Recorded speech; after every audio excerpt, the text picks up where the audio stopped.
Em 2022, o Nathan Fielder, com a série O Ensaio, fez uma das coisas mais interessantes, instigantes, inusitadas que eu já tinha assistido em qualquer mídia, ao misturar muito bem o que era realidade com o que era ficção. E agora em 2023, uma outra série ocupou esse misto de inusitado com curioso para mim, que é justamente a Jury Duty, ou como foi traduzido, Na Mira do Júri, que é uma série que basicamente faz uma realidade ficcionalizada. Ela inclusive ganhou 4 indicações ao Emmy e chegou recentemente ao Prime Video, e eu acho que vale muito a pena comentar sobre ela, do porquê você deveria assisti-la, que pra mim, já dando spoiler, é uma das melhores séries que eu assisti esse ano. A série é uma criação da dupla Gene Stupnitsky e do Lee Eisenberg, que já trabalharam em The Office, que é uma série que tem esse caráter mockumentary muito forte dentro ali dela. Mockumentary, que é o documentário falso. Mas aí, eles que já trabalharam nessa série, aqui nessa criação própria deles, eles levam esse estilo a um outro nível.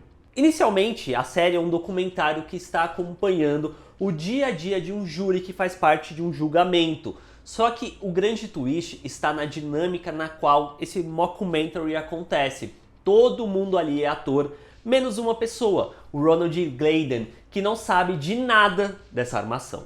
E a série acaba usando isso para criar algo muito único em termos de oportunidade de ser uma mistura de algo que puxa esse documentário falso, onde a gente tem atores interpretando personagens muito peculiares e cada um com sua própria narrativa, junto com um reality show, basicamente, onde a gente passa a ficar interessado, pelo menos eu fiquei extremamente interessado nisso, na forma como o Ronald reagia a todas essas coisas estranhas que aconteciam ao entorno dele, já que todos os personagens que compõem esse júri são muito peculiares. E acaba sendo muito engraçado acompanhar a série nesse sentido, da equipe ter que pensar em narrativas, em histórias no momento a momento de como vai se desenrolando, para cada um dos personagens gerar situações ou engraçadas, ou estranhas, bizarras, de vergonha alheia mesmo, que por consequência puxa esse outro fator dessa curiosidade de ver como o Ronald, quanto uma pessoa normal, vai lidar com tudo isso. Então é esse misto de, eu não acredito que eles estão fazendo isso, com o fascínio disso tudo tá acontecendo e eles tendo que moldar a narrativa de acordo com as reações do Ronald. Se ele teve tal reação, talvez a gente possa seguir por esse ou esse caminho. O que é muito legal de ser visto. E se você tem esse pezinho de gostar de ver coisas de bastidores, como tudo isso se desenrola, acaba sendo uma série muito legal de acompanhar também, inicialmente, você só assistindo a série, porque você fica, gente, como que eles conseguiram pensar nisso, formular isso tudo? E depois que você termina de ver a série, nos extras, dentro do próprio Prime Video, tem os episódios comentados, o que é muito bacana também. Mas, infelizmente, no momento que eu tô gravando, só tá disponível com legendas em inglês, o que acaba sendo um pouco uma pena. Rapidinho, por favor, deixa o like, não te custa nada e ajuda muito a fazer meu trabalho por aqui. Então, por favor, deixa o like. E o mais instigante da série como um todo é justamente o desafio de ir aumentando cada vez mais as loucuras que estão acontecendo, mas numa corda muito bamba, no sentido de que a qualquer momento o Ronald pode quebrar esse senso de imersão no qual ele está, ele acreditar nas coisas que estão acontecendo e passar a suspeitar que aquilo é tudo encenado. Então acaba sendo muito legal de você ficar, será que em algum momento ele vai adivinhar? Quando será que ele vai adivinhar? Em que momento isso vai acontecer? I knew this was going to happen. I actually called out specifically what was going to happen. Plaintiff was going to make a closing statement. Something crazy was going to happen. We adjourned for the day. Here we are. How are you that psychic? Because this happens every day, Barb. There has not been a single day that we've had that's just been smooth.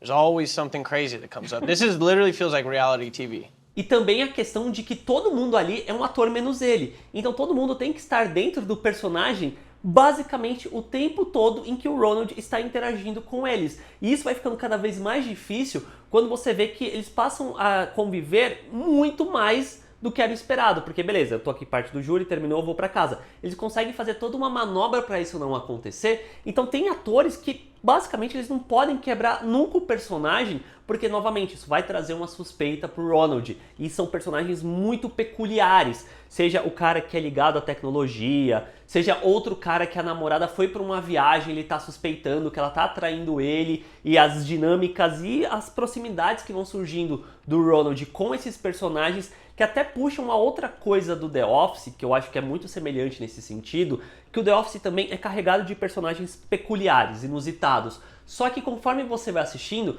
você vai pegando um carinho por esses personagens, e eu sinto que de certa forma dentro de Juriduri isso também acontece, e aí cria-se até quase que uma consequência dramática no sentido de o Ronald conhece essas pessoas dessa forma.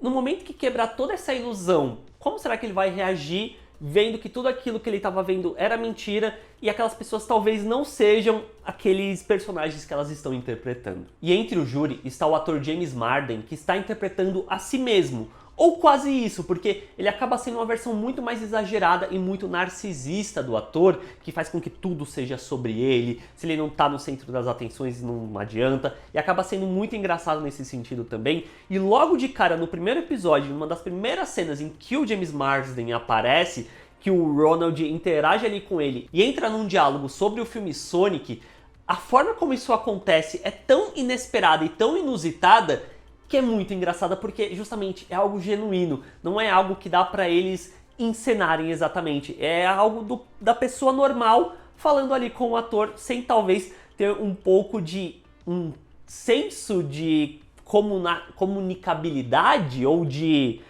traquejo social de, putz, talvez essa não fosse a melhor coisa pra se falar sobre o ator que está nesse filme. E a série toda se desenrola ao longo de 8 episódios de meia hora mais ou menos de duração cada, que é muito gostosinho de assistir. Você quer ver um atrás do outro. Quando tem essas séries que lança tudo de uma vez, ultimamente eu tô muito na pegada de, putz, preguiça de ter que assistir um episódio atrás do outro, e às vezes eu nem começo justamente por conta disso. Mas essa foi uma que eu falei, vou ver o primeiro episódio. E aí quando eu me dei por conta, eu já queria ver o outro, e o outro, e o outro, e eu acabei muito rápido a série. E não chega nem a ser um spoiler isso, mas é óbvio em que em algum momento da série, essa farsa toda vai ser quebrada e vai ser revelado pro Ronald tudo isso que a gente sabe que é mentira. E eu fiquei muito surpreso quando, no momento que isso acontece, eu fiquei emocionado, porque foi o que eu falei, você meio que cria uma relação, um carinho com aqueles personagens, com aquela dinâmica toda, e aí ver tudo por trás disso acaba sendo muito interessante, e dos próprios personagens / atores dando seus depoimentos ao longo de toda a série, inclusive nesses momentos em que tudo é revelado pro Ronald ser mentira. Mas eu fico muito triste em pensar que o formato dessa série ele é tão único na forma como ele acontece, que é muito difícil replicar isso numa segunda temporada se de fato ela for anunciada e se de fato ela acontecer. Porque eu acho que essa junção desse elenco com o Ronald principalmente, eu acho que ele é o fator chave para essa série funcionar tão bem. Se a gente vai para uma segunda temporada, nesse mesmo esquema de ser um júri, ou em algum outro lugar, depende muito da pessoa real que está ali interagindo com tudo isso. Porque a personalidade ser diferente pode impactar toda a dinâmica da série e talvez não ser... Pode até ser interessante na forma como a gente assista, mas talvez não seja uma série tão legal de ser vista quanto essa acabou sendo. Conforme eu fui assistindo, eu tava com essa sensação, mas quando terminou eu tive certeza de que essa é uma série que entra no meu top 10 de melhores séries do ano, mas eu jamais conseguiria imaginar que seria uma série do Freevee, que era a antiga IMDb TV, que acaba agora sendo quanto Freevee, meio que parte ali do Prime Video, que foi como chegou aqui no Brasil. E mais curioso ainda seria que se alguém dissesse no começo do ano que essa temporada, essa série, Na Mira do Júri, estaria nas minhas favoritas do ano e a terceira temporada de Ted Lasso não, eu jamais acreditaria. Mas cá estamos. Se você for assistir Juriduri, deixa aqui nos comentários pra eu saber, deixa se você assistiu, se você gostou tanto quanto eu. Assina o canal pra fazer parte aqui da comunidade, como eu sempre digo, o joinha é rapidinho, é só você descer aqui, clicar no joinha, não vai te custar nada e vai ajudar muito esse vídeo e o meu canal continuar crescendo. E a gente se vê na próxima. Tchau, gente!